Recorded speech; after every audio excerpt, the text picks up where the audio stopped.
DJ Ram Singh Maravi mix किया हुआ गाना। गाड़ी भर मत देबे भाई।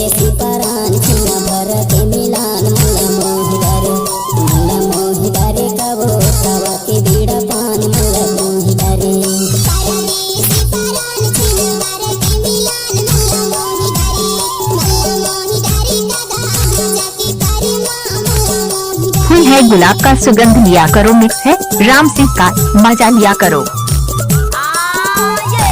दादा रे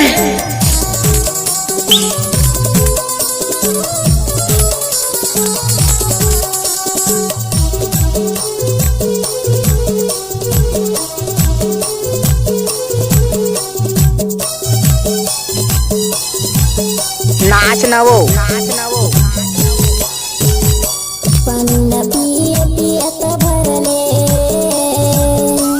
अरे जा जा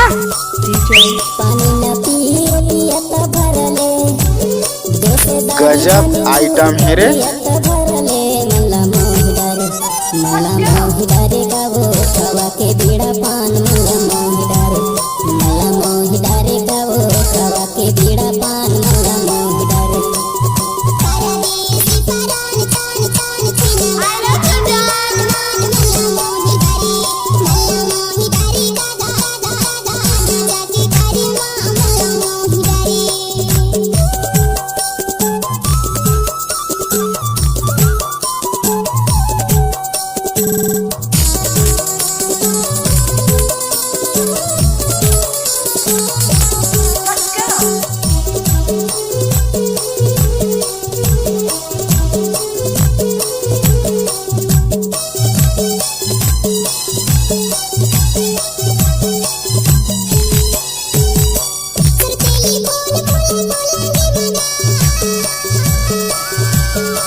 आप सुन रहे हैं डीजे राम सिंह मरावी मिक्स किया हुआ गाना।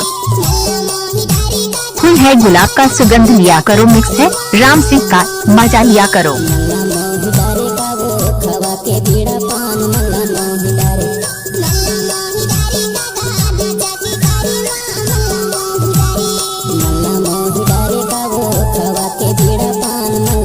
दोस्तों अगर आप छत्तीसगढ़ी गाना पसंद करते हैं तो सब्सक्राइब और लाइक करना ना भूलें।